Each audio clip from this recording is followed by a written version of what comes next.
শাখার সুযোগ্য সভাপতি।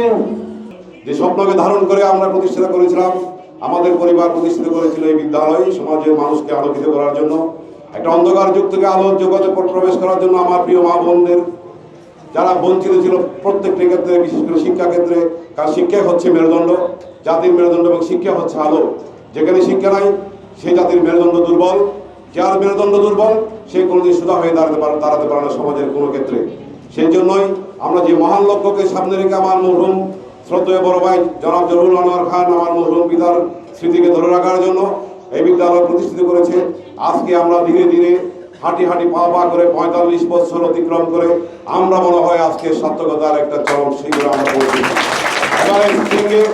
এভারেস্ট শৃঙ্গে মানব জাতির প্রথম পদচিহ্ন দেওয়ার পরে সমগ্র বিশ্ববাসী যখন যে আলোয়, যে আন্দোলনে, যে আশায়, যে সুখে আন্দোলিত হয়েছিল, আমরাও ঠিক একইভাবে আজকে আন্দোলিত হচ্ছি। আজকে এখানে উন্মুক্ত বিশ্ববিদ্যালয় কেন্দ্র প্রতিষ্ঠিত হওয়ার পর থেকে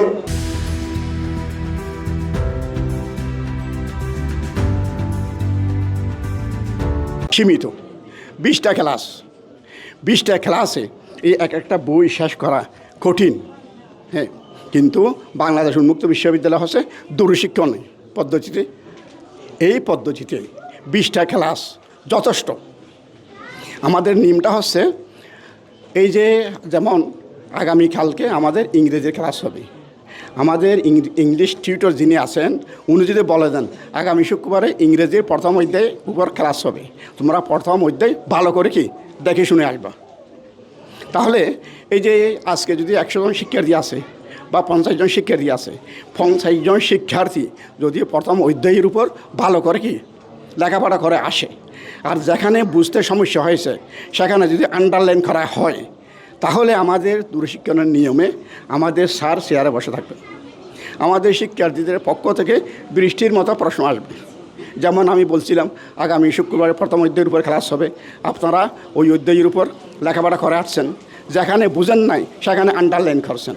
তাহলে আমাদের শিক্ষক যিনি বসা আছেন ওনাকে আপনারা জিজ্ঞেস করবেন যেগুলো আন্ডারলাইন করছেন। তাহলে একটা ওই দিনে ক্লাসে যদি 50 জনে থাকে, 50 জনের পক্ষ থেকে 50টা প্রশ্ন যদি বৃষ্টির মতো আমাদের স্যারের কাছে আসে এবং আমাদের স্যারে যদি এই 50টা প্রশ্নের উত্তর দেয়, তাহলে প্রথম অধ্যায় শিক্ষা হয়ে গেছে না? আর কিছু না শিখার কিছু বাকি আছে?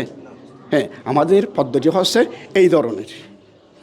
একই সাথে এই আজকে একটা ক্লাস হয়ে গেল, আমার আরেকজন স্যার আস্তে আস্তে 5 মিনিট বাকি আছে। আপনারা 50 জন আছেন, 50 জনের পক্ষ থেকে একজন তখন শিক্ষকের ভূমিকা রাখবেন।